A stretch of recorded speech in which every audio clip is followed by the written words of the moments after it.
So, if you've ever heard of or watched the Marvel Cinematic Universe with, the Avengers, Guardians of the Galaxy, all these other kind of crazy comic characters, you're probably pretty marveled about how well everything came together. All these parts that seemed so far off from each other were all planned so intricately to work together at the very end to create this long-standing 22 plus movie story. And it's pretty great.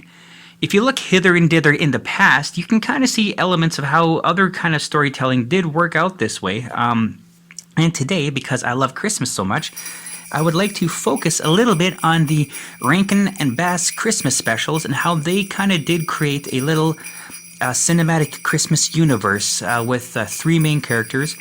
Rudolph the Red-Nosed Reindeer, Frosty the Snowman, and Santa Claus. So let's delve into this here. First, we are going to move into Phase 1. This is similar to the MCU, how they had different phases depending on where they are in this major story arc, part of their storytelling. So in this phase, it's similar in both the Rankin and Bass and Marvel. It's just the introduction story and the origins of these characters based on what we already know, based on either songs or just some quick stories. So let's take a quick look at some of our favorites here. Start off with 1964's Rudolph the Red-Nosed Reindeer, which is my personal favorite out of all these. It's the Iron Man, basically, of the whole story, because it was the first one that was done, and it was so successful that they built off the whole universe off of this. It's Rudolph's basic origin story, right? He was born with a shiny red nose, he gets made fun of for this nose, and then he saves the day with this nose at the behest of Santa Claus. So that's the basic meat and potatoes of this awesome story here. But, they added a whole bunch of new elements to it, like the Island of Misfit Toys, which is basically Santa's thrift store, because, all these toys are ready to go. You just pick them up and go give them to some kids, so that's pretty great. There's a new antagonist, the Abominable Snowman. He's a pretty bad guy till he gets his teeth knocked out of him, and then, he's pretty good. There's also a bunch of new great characters. There's Yukon Cornelius and Hermie, who are best friends to Rudolph, the Misfits. Hermie even has an antagonist of this head elf at the elf factory that he doesn't want to work for anymore. And then, of course, there's Clarice, which is Rudolph's girlfriend, basically, love interest. So that's a pretty awesome thing that they threw all these new things in there. It just really helps build the story. So, of course, this is the first introduction of Rudolph, of Santa Claus, Mrs. Claus, and, of course, Donner and Comet. So, pretty good start. So now we got 1969 special Frosty the Snowman, a cartoon, but still pretty darn awesome. The basic origin story of a snowman that comes to life because of a magic hat, and then he's like, hey, it's really hot here, I don't want to melt and die, so I'm just gonna take off up north here. So that's pretty much, your story there, with him having fun with kids and then taking off. So, pretty good, I guess. We learned some things about Frosty. The magic hat belongs to a Professor Hinkle, who's a really bad magician, but really bad doesn't know that his hat is actually magic, so he's the antagonist to want to get this hat back. We see the traffic cop from the song, and of course, Karen is his school friend who sends him up north and goes up north with him to the North Pole, which kind of makes no sense, but either way, it happened. And then, of course, we have Santa Claus, who makes a second appearance and doing regular Santa Claus things of saving the day and helping out people. So another kind of great building on his story. So all in all, pretty good. Okay, so we got the 1970s special, Santa Claus is Coming to Town, which is basically a brand new origin story for Santa. That's the one that works for this particular universe here, so that's pretty hip. So basically, it's where Santa learns everything and how he becomes who he is. So in this story, near Sombertown, basically in Germany, there's an orphaned baby called Claus who was raised by an elf family called the Kringles. They're toy makers, so they teach him everything about toys and stealthily delivering toys, which is great. In Sombertown, Claus meets Miss Jessica, who later becomes Mrs. Claus. He also meets this Winter Warlock, which is important because this Winter Warlock gives the reindeers some magic food to make them fly, which is pretty awesome. Because in Sombertown, the mayor, Burgermeister Meisterburger, hates toys and wants toys banned for everybody, so it's not really a good toy-making place. So they all escape Sombertown. They go up to the North Pole, they build their toy factory up there and everything everything becomes what we know about Santa Claus. So a pretty awesome story here, and it's just really good. Yeah, go watch it. Okay, so now let's move to phase 2. Much like the cinematic universe in Marvel, the same one happens here where everyone gets a sequel, it gets their stories kind of expanded a bit more, we get to see a bunch of new characters, and it just kind of moves everything forward here. So let's take a quick look at this. So we got the 1974 special, The Year Without Santa Claus, which is pretty much an original story. It is kind of loosely based on a 1956 book, but still pretty original. The Christmas elements of this is that Santa Claus gets sick and he won't be able to make his trip around the world at Christmas time. And he also kind of doesn't care because he doesn't think anyone has the Christmas spirit anymore, so he's like, whatever, why bother? Mrs. Claus doesn't like that, so she sends 2 elves, Jingle and Jangle, down to Southtown, USA to rustle up some Christmas spirit and to show Santa, hey, people still do care. They do meet his family called the Thistlewhites, and they kind of help show Santa that, yeah, you know, we still kind of do care here. Also, we got some more world building outside of the Christmas stuff with Mother Nature. Yep, the Mother Nature, and her 2 kids, which are the personification of summer and winter, the Miser Brothers, Snow Miser and Heat Miser. Now, the Heat Miser must allow snow in Southtown, USA to kind of bring the kids even more Christmas spirit, but he doesn't want to do that because he has a feud with the Snow Miser. And eventually everything works out because, you know, Mother Nature says, boys, now do as you're told. So it's pretty good. We also see Vixen for the first time, or maybe Vixen's kid. She's a very young reindeer at this point. We also see Dasher and Blitzen, because once Santa comes down, he has to help everybody because, you know, people get thrown in the dog pound, etc., etc. Just watch it. It makes sense. But a great story. Christmas story is great, and then expanding with Mother Nature, it's really awesome. And now in 1976, we got Frosty's Winter Wonderland, the sequel to Frosty's first one here. Kind of a similar story. Frosty comes back to town after many, many years, and he finds a new group of school kids to play with and have fun, so everyone's happy. Except for new character, Jack Frost, which is actually a pretty old character, but new to this story. He gets really jealous because all the kids are giving Frosty attention, and he's like, hey, you know, I'm the kind of guy who made winter be this fun and made it happen, so you should be giving me attention. But you know, they don't care, so they take off. Frosty gets really lonely, so the kids build him a wife, and her name is Crystal. So we got 2 new characters, Jack Frost and Crystal, kind of showing up, and Frosty gets married. And another snowman, which is not Parson Brown, but the snow version of Parson Brown. They built a snowman out of him, so you got another character. It's really easy for snow people to come to life in this one, so I guess, you know, that's pretty neat. Jack Frost wants to steal Frosty's hat. He wants to be the #1 guy for winter, and he wants everyone to kind of worship him for being the winter guy, but nobody's into it until Crystal is like, kind of vouches for him and says, hey, you're that awesome guy. You're the guy that makes this all happen, so hey, you know, we should all really, really kind of like you. So all the kids do. Everyone's a really big fan of him now.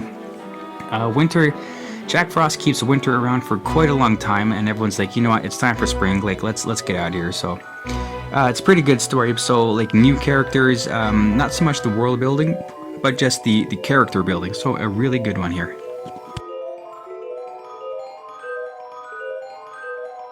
Okay, so it's another 1976 special, Rudolph's Shiny New Year. So this one is the direct sequel to Rudolph the Red-Nosed Reindeer, the first one. And it takes place the same flight for Santa as that story. This is when they come back to Santa's village after all the toys are delivered. The snowstorm is still going on and all that. Santa gets a note from his good buddy Father Time that Baby New Year is missing. So now we're really world building into this whole the whole time realm and the whole New Year realm. So it's actually really awesome that they're doing that. The whole story basically is that Baby New Year disappeared because he has big ears. Everyone's making fun of him and he got sad, so he ran away. So that's kind of similar to Rudolph's story here being made fun of. So Rudolph has to go around and try to find him. There's a series of islands that every single year, after a year is finished, this island is created, and it's that year forever. So he's going through all these years, finding all these friends, and then trying to find Baby New Year. So he meets this whale, Big Ben.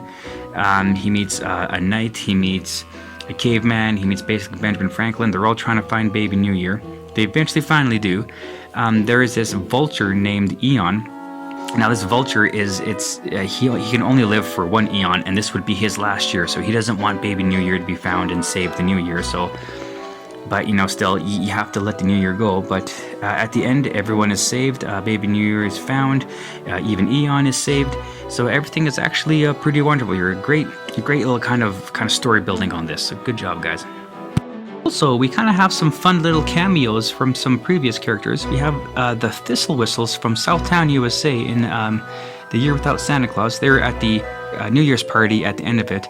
Also at that party is a kid from Sombertown from Santa Claus is Coming to Town, the kid who threw away a portrait of Burgermeister Meisterburger. So kind of nice.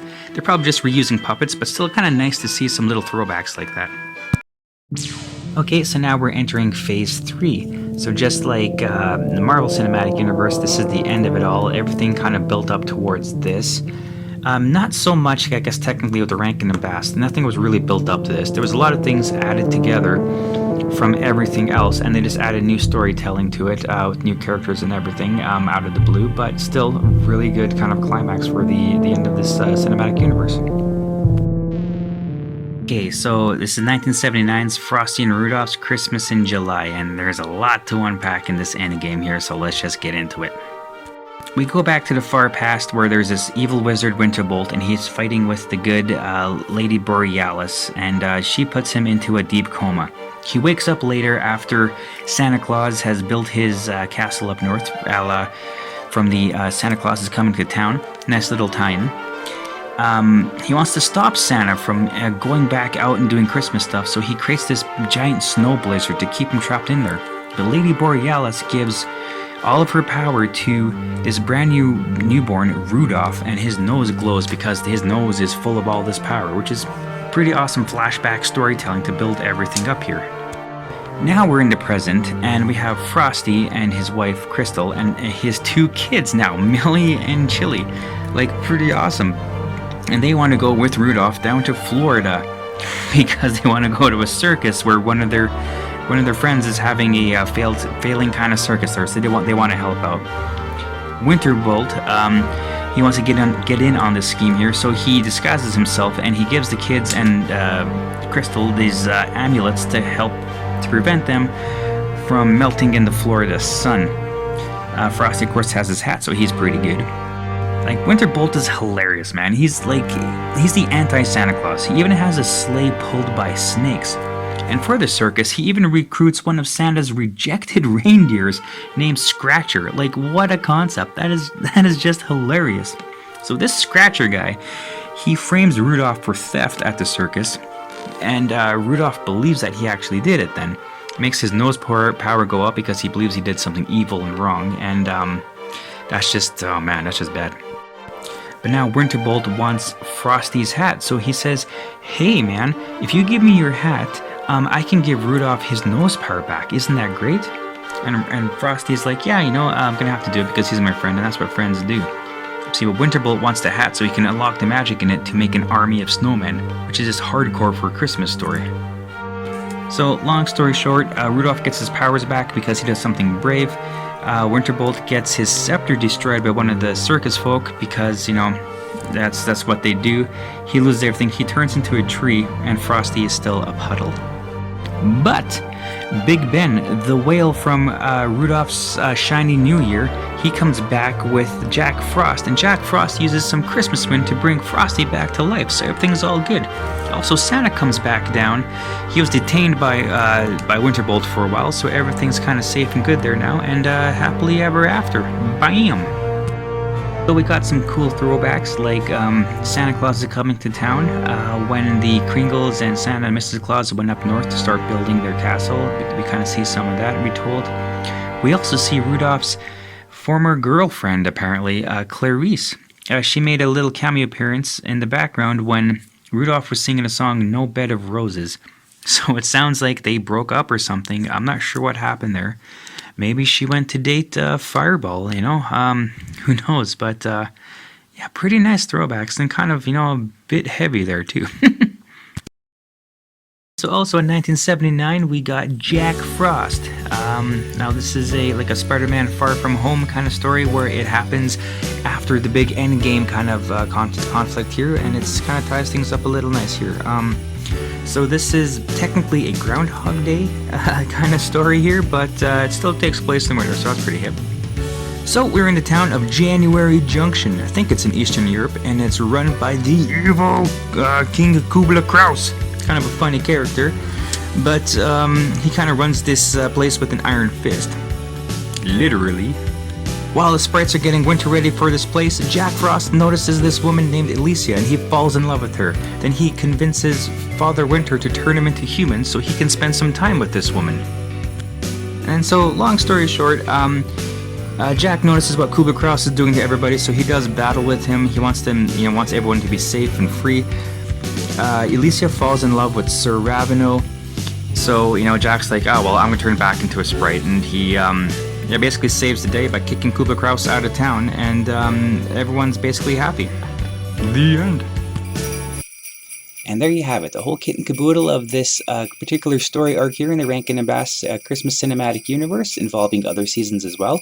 There were other videos that are kind of linked to this, like the biblical stories, and there was a rebirth of Rankin and Bass later on that kind of added some sequels to some characters, but they weren't really part of this particularly story arc here, so I didn't add those in.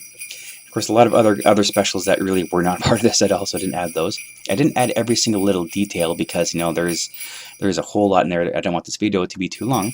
It is neat to note that Christmas in July was actually a feature-length movie and not just a TV special, so that's pretty good. It makes Wonderbolt more of or Winterbolt more of a Thanos character kind of there. Also, kind of neat to note, after Phase 1 and in Phase 2, they did kind of have more of a kind of a cohesive kind of look and kind of storytelling towards everything in there, more kind of continuity. If it was completely planned or not, I guess some of it was, but so they still kind of got things figured out there. But I hope you really liked this video. So if you have any questions about them, please watch the specials, and have a great day. Thanks.